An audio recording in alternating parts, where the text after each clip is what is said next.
Hello, Endersword here again, this time with a Practice League game. That's right, you heard me.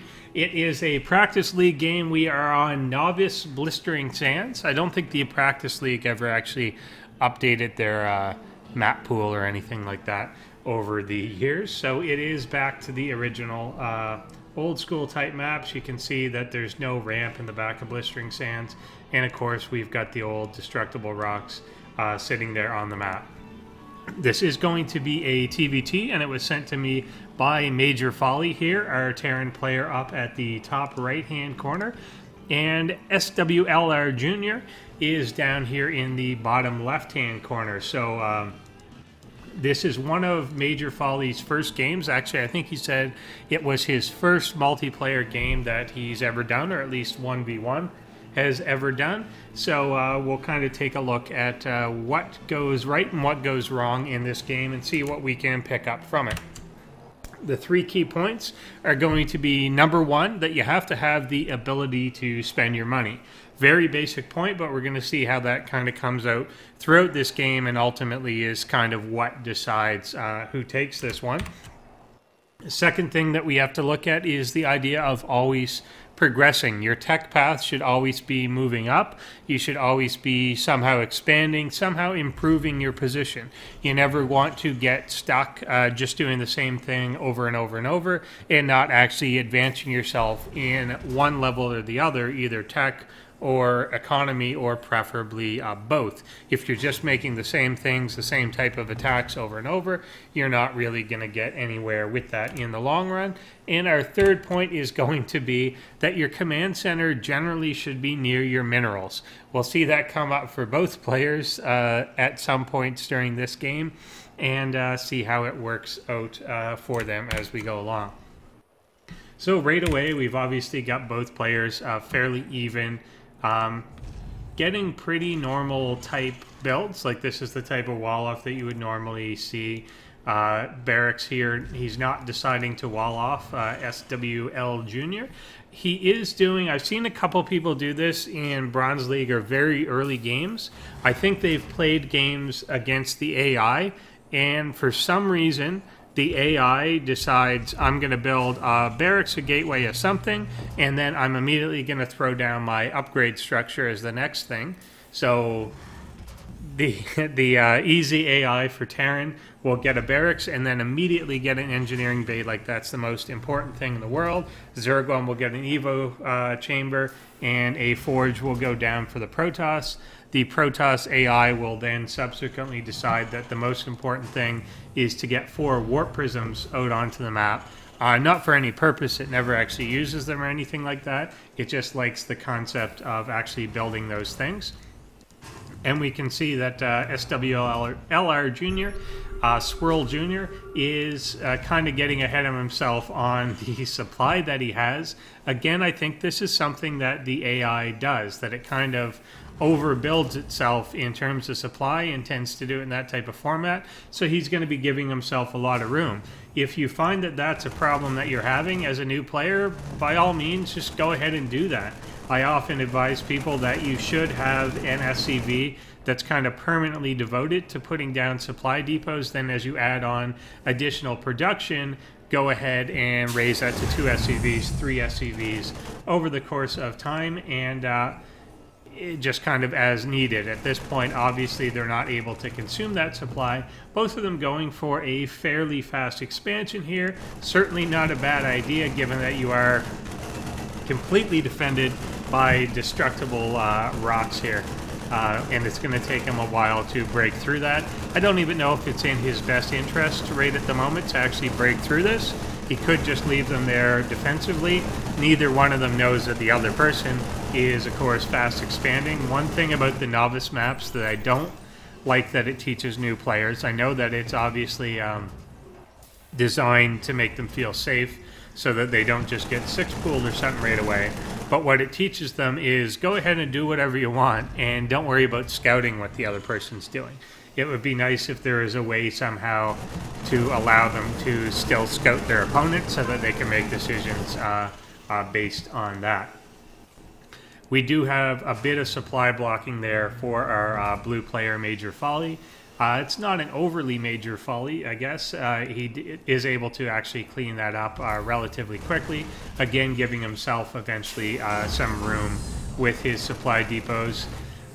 Definitely not the type of thing you really want to be in the habit of doing, building so many ahead of time, but if it's a major problem to you, then sure, why not go ahead and do it. What we're skimping on a bit is not having constant SCV production, and obviously I'm sure some of you noticed he just fixed this one, but there's only one SCV on that gas, one SCV on that gas.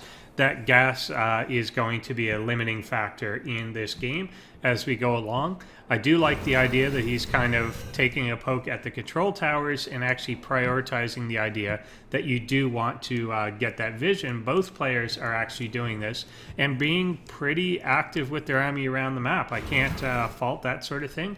I kind of like that new players do have that mindset that they're not just going to build up at home. They are actually going to go out, explore the map, see what they can get done, see what's out there, and try and take control of these towers so that you do have some idea what your opponent's doing. Major Folly is going to poke in here and catch a couple of Marines running by, and then follow them off, figuring that they're about to claim the watchtower. Of course, he doesn't know that this is actually up there at the moment. He'll find out, of course, as he goes up, gets vision, and then this little force comes through. A little bit of just a move command there. If he was attack commanding, it could have done a little better. I really thought that blue would win this, given that he had the high ground advantage, but just barely ends up losing control of this tower. Obviously no focus fire or anything there, but that's a bit higher than I would expect at this point anyway. The important thing here is that the orbital command is just kind of floating around. Not only not building SCVs, but was sitting there for about a minute, minute and a half, completely done, and before he decided to move down. Now over on this side, some of you may have noticed that this is a little farther away from the mineral patches than you would normally be. And yeah, it actually is. That's why they're clumping up at the ones closer to this as opposed to going for the normal spread around. He's a couple hexes or whatever you want to call them over from where this is supposed to go. It should kind of be tucked away in here. It is important for new players out there to be precise about this, but at least that one is a little better than this one, where he could basically fit an entire other command center in here at this point, and he's just kind of plunked that down in the general area of where the actual minerals are. Obviously, you want to have those a lot closer. This sort of transit time is just going to kill his mining speed throughout the entire game, and he does actually have a lot of SCVs to come saturate this, but with basically the same number of SCVs, he's going to end up with a lower income. It might be higher right now just because of mules. Obviously, those are going to make a big difference, but if you were able to take the 3 mules that he's got going out of the equation, he's going to be way behind in what his actual income is just because of that distance, and it would be even worse, obviously, if he was there. Now, we got the blue player just kind of coming in, just bum rushing these tanks directly down the middle. Doesn't do too bad here. I believe he had a bigger army to kind of begin with. Does know to actually walk into tank range, going directly for them where they can't actually hit you, but no stim or anything is done there. So he just kind of had to make that slow walk forward, and everything does ultimately get cleaned up. Fairly even losses on both sides, I believe. Blue losing obviously a bit more there. He's also done a couple cancels throughout the game that do contribute to your lost material. But overall, he's kind of got the lead. He's been producing a bit more. There's a lot more production capacity available for our blue player, and he's already going for a 3rd command center, which I hope that he doesn't just leave it right there and try and mine from it. But you already see that during that attack, he's actually completely reinforced that and is deciding to go for this again. So he was able to reinforce these things while he was doing that attack, and even still building more, whereas our red player is really slacking off in what he's building. So while this is an absolutely I'm going to run down the throat of death here and just lose all these units, he's replacing them at a rate that is much faster than Swirl Jr. over here, who kind of has these 2 facilities here for upgrades but is not using them, has his barracks here that he's, well, now queuing up a lot on, but you could see during that fight he didn't have anything producing out of it, dropping those into their rally point where they're going to get kind of picked off. He's just not replacing at the same rate that our blue player is. And even though that is a very ill-advised attack that did not accomplish really anything, the fact is he's going to be able to replace these troops a lot quicker just by having more facilities out there on the map, whereas there's only 1 barracks available for the red player. And this is what everyone is constantly talking about. Your macro is what's going to put you in the lead. This is a horrible strategy. This is not a good idea. I'm just going to take my entire army and run it down this tiny choke point into 3 siege tanks is not a good plan, but the fact that you can just replace the entire thing immediately behind that is actually the good thing about it. Again, we've got a red command center in the general vicinity of some of these gold minerals, but not actually mining from there yet. Obviously, you do want to tuck it in there. This one's been done for a while, and he hasn't yet decided to transfer that to any other base. Here at you want to be adding on more production facilities, though. It's great that he's getting some use out of these barracks, although this one is idle now. He's generally been pumping things out at a fairly decent level, but with this many minerals for both players, obviously Major Folly could be adding like 15 more barracks to this and just be pumping out Marines like crazy and just rallying them up to the front to just absolutely overwhelm his opponent. I do like that he is teching up behind this, going for a tech lab actually, as opposed to going straight for medevacs. Again, not necessarily the best strategy. One thing that might be great to do here, given that there is a cliff, is actually drop up top where things are relatively undefended.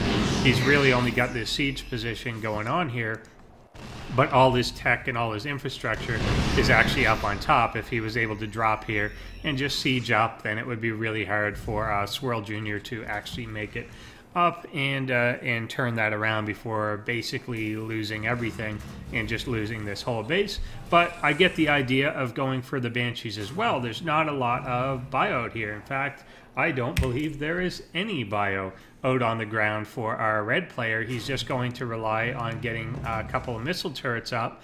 I'm not sure why he thinks that that is the most important thing in the world, but he's definitely making a lot of sacrifices in order to get those up. Finally, the command center going down at the gold base as well, and this one starts to be minorly long distance mined. But you can just see at this point there's no reason Swirl Jr. should be behind in this game. He had his second base first, but he stopped building SCBs. He had a lot of money most of the time, but he just never actually added on any facilities to spend out of it. He lost a lot of his forces just kind of being rallied to the same location over and over like that, and just losing them every time they get rallied in, and he seems to refuse to fix this as his rally point. You would think after literally the 20th time that that happened, he might decide to go ahead and do something different, instead moving the siege tanks up again into that line, losing the 2 Marines literally for like the 21st time. It's ridiculous. And with everything dead, just macro completely out of control here, comes in and there's no opposition whatsoever. He could have just moved in with that force, and just by being that much bigger than his opponent, just by replacing everything he lost and getting everything out onto the map, just walks over him. This was not a strategic win. He did not have a better plan than his opponent. He had a considerably worse plan than his opponent. He was just holding his choke and then expanding to take a third and all this other stuff. Whereas Blue's plan was, I'm going to kind of suicide down an alley every now and then, but I'm going to replace it so much that I'm eventually just going to walk over you and you're not going to produce the same number of things that I did. So by the time he pushes through, there's nothing clever here. There's no high-level strategy here. We do finally get the Banshee coming in a little bit late to the party, but that's fine. And just kind of walks over the whole thing. So that's kind of the real lesson to take away from all of this, is the strategy that you do at these low levels is really irrelevant compared to just the amount of stuff that you can put out onto the map. Everyone says that. Day 9 is going to tell you that like 27 times a day, and that's excellent because it really is the thing to do, but it seems to be one of the hardest things for people to believe that you should do. This game started out even enough, but it came down to who replaced things, who continued to build things, who just made more facilities that you can actually produce out of. I think that Swirl Jr. has more barracks right now than he did during the bulk of that game, and that's ultimately what cost him here. So, not much else to say. A good game and good first game to Major Folly. I hope that he's doing great on the ladder. He did send this to me about a month ago, but I've been busy trying to help out with a few tournaments and doing other stuff around here in Toronto and for Esports Canada. So glad to be back posting a few tutorial videos again. I know I do a lot of other stuff now as well, but this is always what I really like to do, and this is what the YouTube channel was for. So I'm definitely going to continue doing this sort of thing. And if you have a replay that you would like me to take a look at, this one was obviously a little remedial, but I figured it was just a good way to get back into things kind of for fun. But if you've got a replay, then definitely send it over. Just PM me a link here on YouTube, and I'll take a look at it and hopefully get that cast for you. Thanks for watching, guys.